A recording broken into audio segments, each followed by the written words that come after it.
Quand on parle d'entreprise, tout le monde voit les startups. Oui, mais il y a les macro-entreprises qui ont des difficultés juste parce qu'ils n'ont pas le code du travail. Ils ont un fonctionnement archaïque. Aujourd'hui, les choses évoluent, les choses ont changé, mais ils ont toujours le même système qu'en 2014, en 2009 même.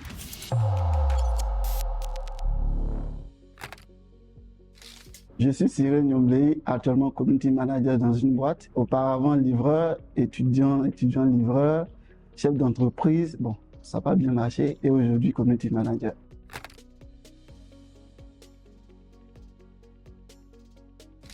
Les emplois d'entreprise sont garantis. C'est pas totalement vrai, c'est même pas vrai. Dans le secteur privé, c'est du jour au lendemain, quoi. Il faut bien avoir une structure autour de son entreprise pour garantir le travail des employés. Dans le cas contraire, bon, du jour au lendemain, l'employé se retourne à la rue. C'est vraiment quelque chose que tout le monde doit avoir comme idée. Du jour au lendemain, on peut se retrouver du boulot au sans-emploi. Et aussi, les gens qui disent toujours, il faut être une personne extravertie pour réussir. Le travail d'équipe, oui.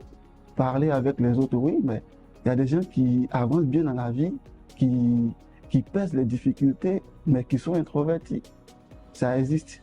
Donc, il faut vraiment souligner ces deux cas.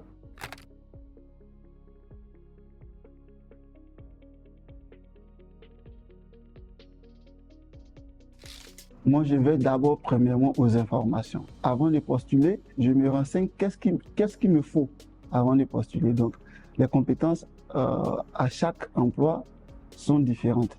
Donc, moi, je me mets toujours au parfum avant de postuler. Mais toujours, on découvre certaines choses. On dit pour arriver dans tel niveau, mais pour être à ce niveau en entreprise, il faut avoir telle compétence, il faut avoir telle compétence. Je prends un exemple, on dit une telle banque recrute, il faut avoir un bac plus 4 en communication, il faut avoir 5 années d'expérience. Et quand tu vois ce genre d'offre avant de postuler, si tu n'as pas ces compétences, qu'est-ce que tu fais? Bien vrai que tu pourras même mieux faire le travail que celui qui a ces compétences-là. Donc, il faut aller à la découverte, il faut aller aux informations.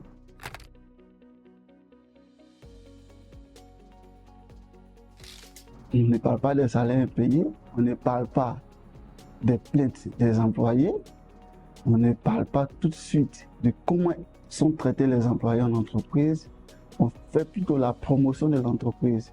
Et c'est quand tu rentres dans l'entreprise que tu découvres que l'entreprise en question avait beaucoup de difficultés.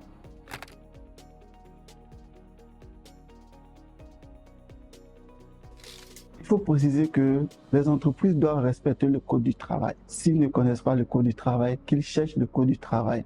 Et appliquer ce code du travail pourrait déjà garantir l'évolution de l'entreprise. Quand on parle d'entreprise, tout le monde voit les startups. Oui, mais il y a les macro-entreprises qui ont des difficultés juste parce qu'ils n'ont pas le code du travail. Ils ont un fonctionnement archaïque. Aujourd'hui, les choses évoluent, les choses ont changé, mais ils ont toujours le même système qu'en 2014, en 2009 même.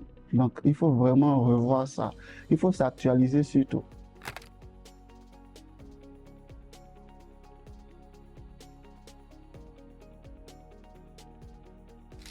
Il faut s'informer. Avant de postuler sur une entreprise, il faut vraiment s'informer sur l'entreprise. Il faut mener ces petites enquêtes, voir 2 ou 3 personnes prendre leur avis au quartier, aller sur Internet, rechercher les moteurs de l'entreprise, les piliers de l'entreprise et constater de soi-même s'il en vaut la peine de postuler. Si ce n'est pas le cas, on va dire tu vas taper pour toi.